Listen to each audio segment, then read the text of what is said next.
Long time no see, everyone. I hope you're doing well. This is an impromptu vlog for me. I've been holding back a bit, waiting for the right time physically to make another video. It's mid-morning on a Saturday and I thought, yeah, now's the time. It's a long weekend here in Melbourne and I've finished and handed in all my content assignments for term 2 of my library diploma, so that feels good. And what feels even better is that I think I'm on the other side of a flare-up. That was really bad, but let's catch up. If you watched my last video, I did get the job. My first job as a library tech at a senior school library, 1 afternoon a week. I've had 2 shifts since that video and I missed last week because while maybe I could have pushed through it, I've been not in a good place with my physical health and mentally. On top of physically, it was such a good idea because I used like the little bit of energy that I had regained on that day to do some things which I know would make me feel better. Not to like wallow in it, but also I don't want to like gloss over the fact that, and I don't really show like flare-ups and stuff. It was really bad. I genuinely was like, I don't think I'll be able to keep this job. I don't know that I'll ever feel better, therefore won't be able to do the placement in August and won't be able to finish the diploma. This is it, classic me. But I haven't had a flare-up like this in ages and my body's been very out of whack.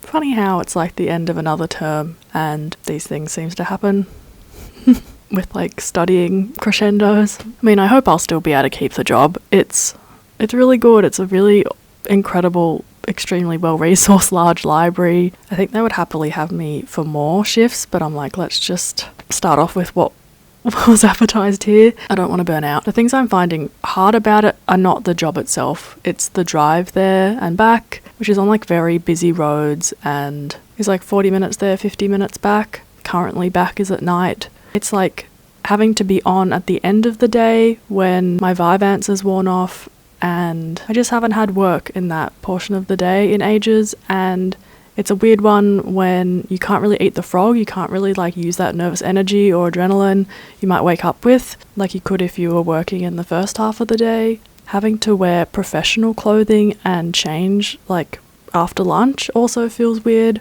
Need to expand my wardrobe in that area desperately.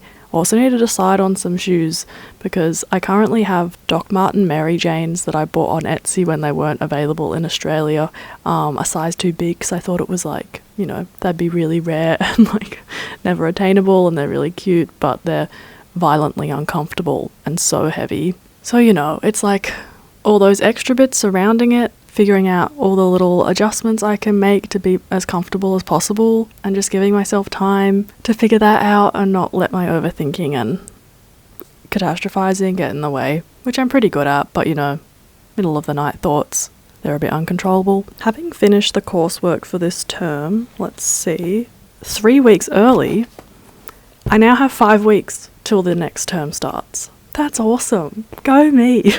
I'm not going to rush into being a busy creative bee, but I'm really pleased for the fact that now, before the school holiday starts, I have 3 more weeks of the library tech job, and then they have their 2-week school holidays, and that just feels like a really nice pendulation into the job, because I just really want to be able to do this sustainably. Like, that's just my dream. That's why I studied it, so I could create a work mix and makeup that is sustainable for me. I think that's why I was spiraling so much, because it was like, oh, if I've done like 2-3 hour shifts a week at a library tech job and I can't even do that, like there's no hope I'll one day be able to like work 2 days in a library and also have a creative career on the side and have energy for both. But we're not spiraling. I just finished completing some profit and loss forms for Centrelink, and now I'm looking forward to a more chill weekend. I want to go to this like health food shop where everything's kind of loose, like grains and stuff, because they're having a 20% off long weekend sale for members. Or I might get some buckwheat groats because I'm enjoying trying different gluten-free porridges at the moment. I'm kind of in a stage where I'm trying to like expand my diet to include more gentle foods that I've just written off because of like FODMAP reasons, or just getting in a habit of like eating what I like, which is great for the neurodivergence, you know, leaving room for other brain requiring activities. And maybe pop into a few more op shops to try and find more professional like clothing. I really just want to, I'm not going to find shoes there, but a professional pair of pants. I've been wearing these pinstripe professional pants, which I took up because they're a bit bootleg. Really happy with my hemming job. Looks neat, but it's quite like a bold pattern, and they also do not have a back pocket or any pockets. And I've realised with these two shifts it is helpful to have my phone on me for different reasons. I might see if I could make a pocket out of the fabric I cut off from the bottom, or I was thinking I could make like little ties and put bows on them. Anyway, going to be keeping an eye out for some professional pants at an op shop, but otherwise just aim to have a restorative weekend. Sorry not much has been happening in my videos, but if you're still watching, you're definitely one of the understanding crowd, so thank you for being here.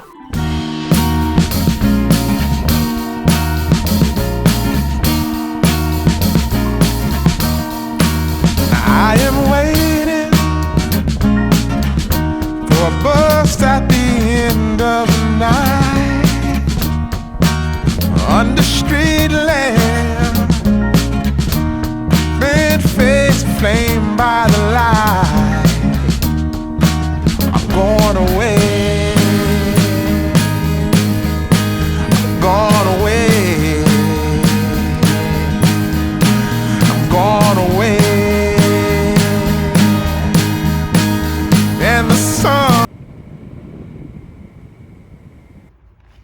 Okay, I don't feel great, but I know it will do me good to get out of the house, so that's what we're going to do. Okay, just went to the health food shop. Here's what I got. Some excellent gluten-free wraps. As I seem to be reacting to everything, I've been trying this tiger nut milk for like in decaf coffee and the odd tea. Tiger nuts taste like soy milk crossed with almond macadamia milk. It's really nice, except expensive. Got some of my fave tempeh, which is actually so good you can totally eat it raw. Got some more of the deodorant I like. Some really gorgeous yellow and purple carrots to roast. And a new snack, which has been on my FYP. So we'll see. I'm gonna shine on a brand new day.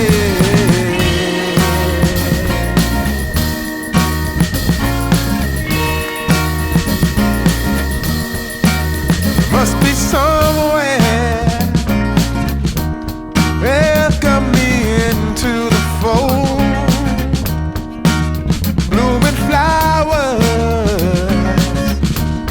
as much as I can hold. I'm gone away, I'm gone away, I'm gone away. And the sun gonna shine on a brand new day for me, a brand new day for love, brand new day.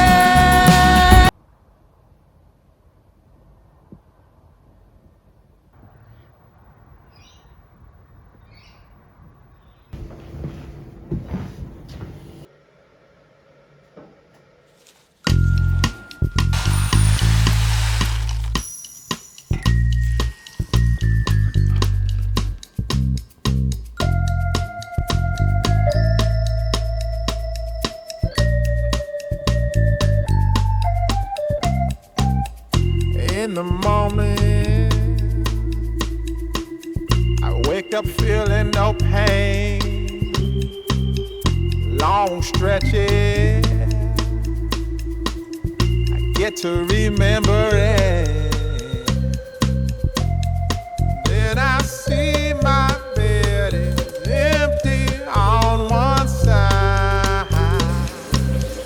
Back in the sheet, only place I can hide. In the morning,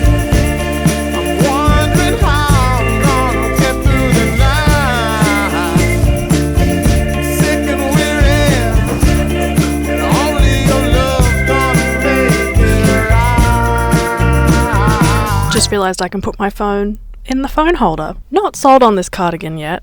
I really don't love how centre button-up tops accentuate my boobs as a non-binary individual. Anyway, you join me today, back in the car, got myself a Zambrero bowl. What the hell? It's got cheese and sour cream on it. Okay, I'll be trying to eat around that. Great. Anyway, I'm going to hit up a few more op shops, try and find some profesh pants. I bit the bullet and bought a really nice Sonderhaus top. It's like white and ruched cotton vest type shape this morning. I had a call with a naturopath that I decided to see just to like throw a lot of things at the wall with my health and like try to get somewhere. Oh my god, I think it was like a little bit healing in terms of health trauma, and the last kind of more holistic functional person I saw who did not take any personal considerations into account, and my mental health really suffered for it. So that's exciting. I'm really shitty about this bowl, especially because the server was so nice and I could see they had a disability and I was like, rock on. Bugger. Also, I'm a bit shitty with my library because I have 5 reserves that I'm number 1 in the queue in and have been for ages, and they're not coming in. And I finished my last book. I'm ready to read the next, so I don't know what's happening there. But I thought I would drop into a bookshop and buy a book because I can just do that. And only your love's gonna make it right.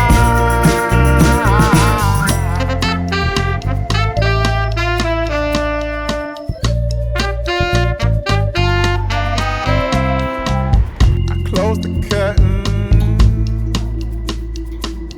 sweating, shaking all over. Imagine you're here. I'm looking up at the door. I'm a better man with your love than without. Stuck in the cell, may never make it out. In the morning, I'm wondering how I'm gonna get through the night. I was really excited to find this book. I saw someone on TikTok talk about it and say that the author has MECFS, and the metaphor of the story of the main character being like stuck in this world and kind of making their own rules and making their life within those confines as joyful and rewarding as possible. Haven't read it yet, so don't know if that's right. Has parallels to what it's like living with debilitating fatigue and chronic illnesses, but it's like has a really hopeful undertone. So sounds beautiful. The cover's vaguely familiar, so yeah, I think it is quite popular, or had its moment a few years ago, I'm not sure. These cinnamon like cream vegan and gluten-free biscuits by the brand Kez are clearly, I think, a nod to Biscoff, but they're so indulgent and delicious. They make you forget all about Biscoff. They're really good. So the only thing clothing-wise that I ended up getting was this little nice top from the Australian brand Kukai. It is kind of mesh, so that might be interesting for wearing it in a workplace with teenage boys. We'll think about that. And now, while I'm home alone and can bag the sewing machine, I'm gonna do those bow ties for my stripy pants.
I started Piranesi last night, had a bit of a, this is why I struggle with fantasy.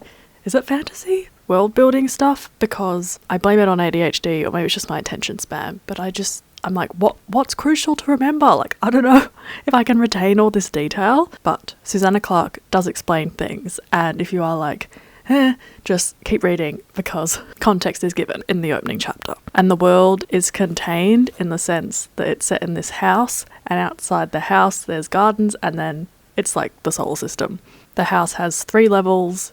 The rooms seem to go off in infinite quantities in all directions, but the rules are pretty simple. And our protagonist is a lovely human, I think they are. I like being in their head. I'm glad this crossed my path. The book I read before this, which I want to tell you about, was this non-fiction book, probably only published in Australia, but it's relevant in terms of the cookbook that I published last year. It's called A Matter of Taste, and it's essentially a history on the Australian Woman's Weekly magazine and its influence on Australian food culture.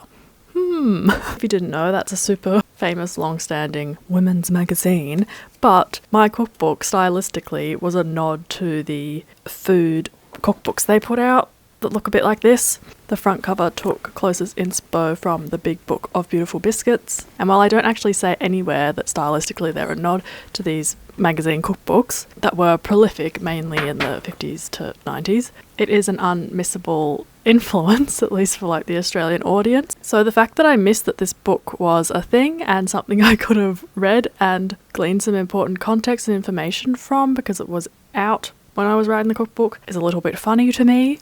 But in reading this, I'm kind of glad that I did miss it, because while I have such fond memories of these cookbooks, my grandmother like had a whole shelf of them. They're very like dopamine filled to look through when you're bored on a Sunday night family dinner that's going on too long. This looks at the magazine first and everything it did sort of second. That magazine did a lot of harm too, you know. It pushed really conventional, damaging gender stereotypes and diet culture to the max. It specifically states in here that whenever they put like a new diet to try on the magazine's cover, the magazine sold so much better. And you know, these books are so beloved for how solid the baking recipes are especially, but at the same time the magazine was like, as a housewife, you need to know how to bake exceptional desserts and be making them every couple of days. You also need to be dieting. No one must know that you're dieting. You also must keep control of your husband's weight, because while your weight and size is something to be policed for aesthetic reasons, his is for health reasons, but that's your project as a housewife. Oh, and also this book points out that, of course, women did all the cooking, but men were the chefs, and in the occasional instance that they did encourage men to cook or featured like a scenario where they were given the opportunity to cook with a little patience and not much practice at all, they were automatically better cooks than women, even though they're performing the whole mental load and doing all the physical labour involved in feeding the family and all that. When I was getting really down about it and thinking like, shit, did I just acknowledge something that shouldn't be acknowledged in my cookbooks, like aesthetic and everything? My mum was like, well, like everyone was pushing the latest diet. They weren't like a singular media villain. They were part of like a much larger ecosystem. I was like, right. I guess it is interesting that for me, a little enthusiastic cook years later, like the really greatest legacy of that magazine is like their baking magazine cookbook. So I don't know, it's just one of those things where like everything's more complex than it seems, and I guess I may be glad that I didn't harp on about the influence of them and just let that be part of the tapestry of the work. But I did want to read you out something hilarious in this book. You know how like jellied salads were a big thing?